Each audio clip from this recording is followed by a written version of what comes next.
Hi everyone, how are you? Today I will be introducing our paper, ChainedFilter. This work is collaborated with students and professors in UT Austin, UPenn, and Penn University. Start with, ChainedFilter focus on a fundamental problem called membership. Here, please allow me first to introduce what is membership. A given universe set U and a representative subset S. Membership aims to determine whether an item in the universe belongs to the subset. Intuitively, a membership algorithm are quite similar to hash tables. However, the key difference is that membership allows for some error. If the item is in the subset, the algorithm must report yes. However, if the item is not in the subset, the algorithm may also occasionally report yes with an bounded error. We allow this error because it enables us to save space, allowing the algorithm to be more compact to be accommodated in fast and on-chip memory. The right figure shows a Venn diagram illustrating the relationship among the universe, the subset, and the set where the algorithm reports yes. Membership is a fundamental problem spanning over 50 years across databases, networks, and security. For example, membership algorithm can alleviate unnecessary disk accesses in LSM trees and accelerate key value stores in databases. Membership can also help classify network packets in middle boxes or programmable hardware to defend against network DDoS attack. In blockchain, membership can reduce the amount of information needed to block propagation and reconciliation, etc. There are many membership algorithms, but among which the two most typical ones are blown filters and perfect hashing. A blown filter is a bit array initialized to 0. For each item in the subset, a blown filter uses a hash function to map the item to several bits and set them to 1. To query an item, Y, the blown filter checks its mapped bits reporting true if and only if all the mapped bits are 1.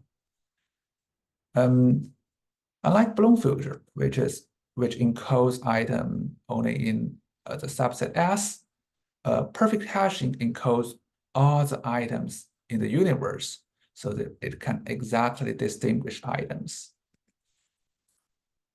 In this talk, we mainly focus on the space lower bound for membership problems. For simplicity, we denote the space lower bound as n times f epsilon lambda. And here the lambda means the ratio of negative items to the positive items. In the figure on the right, we split the membership problems into 4 categories. Based on this theory, both blown filters and perfect hashing have been well studied for decades as 2 separate research directions. But unfortunately, no one has attempted to unify them to develop an integral theory for general membership problems. Specifically, for blown filter and its variants, people have derived the space lower bound, but it is tied only when the universe size approaches infinity. Similarly, for perfect hashing, people also have derived the space lower bound, but it is tied only when the arrow approaches 0. The space lower bound for an infinite universe and non-zero arrow remain unknown. In this work, we are the first to propose a unified and integral theory, namely the chain rule, to divide and conquer membership problems without any information loss. Based on chain rule, we then derive the space lower bound for general membership problems, encompassing the prior theoretical results as our extreme cases. To help understand, instead of writing formulas, let's analogize solving a membership problem to cutting a cake. Okay, suppose the universe is a whole cake and the subset is a piece of cake. We use S bar to represent the original membership problem. And now what we want to do is to cut off S bar. How to do it? One option, absolutely, is to directly cut off S bar. But sometimes it's suboptimal because sometimes, for instance, S bar might be hidden within the inner of the cake, making it difficult to reach. Or maybe it's under the cream of the cake anyway. As a backup solution, you may want to take 2 steps to cut off S bar. In the first step, you cut off a coarse piece of cake. Maybe we call it S prime bar, which contains S bar and some additional cake. In the second step, you can just cut off S bar from S prime bar.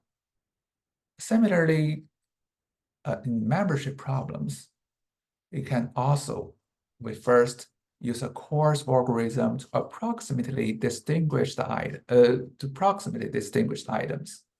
Then we use a more precise algorithm to classify the positive and the false positive items.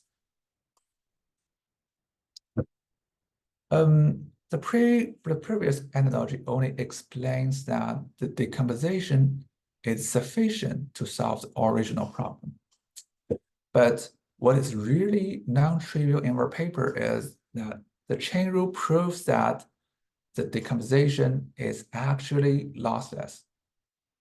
In other words, if I decompose the original problem using the chain rule, the sum of the space lower bounds of the subproblems will be exactly the same as that of the original problem. Due to time constraints, we eliminate the proof detail. Okay. More impressively, let epsilon be 0.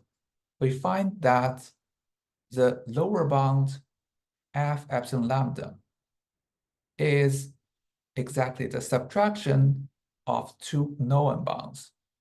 One is f0 lambda, and another one is f0 epsilon lambda. Therefore, we can easily derive the space lower bound for general membership problems.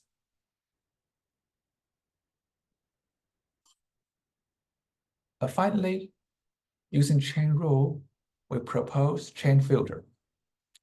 By combining a blown filter and a perfect hashing algorithm, a ChainedFilter takes less than 1.3 times the space lower bound.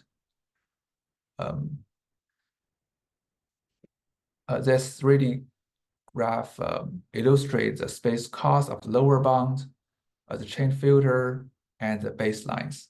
As you can see, our algorithm approaches the space lower bound and it's very tight.